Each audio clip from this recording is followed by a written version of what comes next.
Daily. Taste the Daily.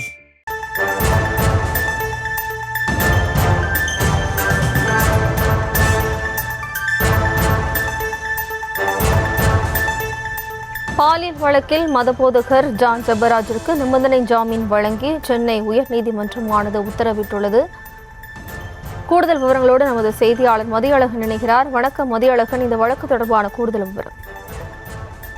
கோவில் king generation கிறிஸ்துவ பிரார்த்தனை கூடத்தின் மதபோதகராக இருப்பவர் ஜான் ஜெபராஜ் தென்காசி மாவட்டம் செங்கோட்டையைச் சேர்ந்தவர். தமிழகம் மற்றும் பிற மாநிலங்கள் வெளிநாடுகளுக்கு சென்று கிறிஸ்துவ பாடல்களை பாடியும் ஆராதனையும் நடத்தியிருந்தார். கடந்த ஆண்டு மே மாதம் அவருடைய வீட்டில் நடந்த நிகழ்ச்சியில் 17 வயது மற்றும் 14 வயதான 2 சிறுமிகள் கலந்து கொண்டனர். அந்த சிறுமிகளுக்கு ஜான் ஜெபராஜ் பாலியல் தொந்தரவு கொடுத்ததாக கூறப்படுகிறது. இதையடுத்து அவர்கள் கோவை காட்டூரில் உள்ள அனைத்து மகளிர் போலீஸ் புகார் செய்தனர். அதன் பேரில் ஜெபராஜ் மீது போக்சோ சட்டத்தின் கீழ் வழக்கு பதிவு செய்யப்பட்டது.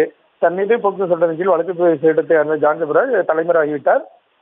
அவரை பிடிக்க 3 தனிப்படை அமைக்கப்பட்டு கேரள மாநிலம் மூணாறு அருகே பதுங்கியிருந்த போது ஜான் ஜெபராஜ் கைது செய்யப்பட்டு கோவை சிறையில் அடைக்கப்பட்டார்.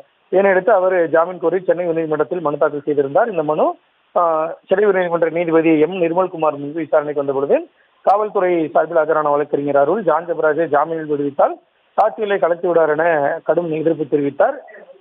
இதனையடுத்து ஜான் ஜெபராஜுக்கு நிபந்தனைகளை விதித்த நீதிபதி ஜான் ஜெபராஜை ஜாமீனில் விடுவிக்க உத்தரவிட்டார். விவரங்களுக்கு நன்றி மதியழகன்.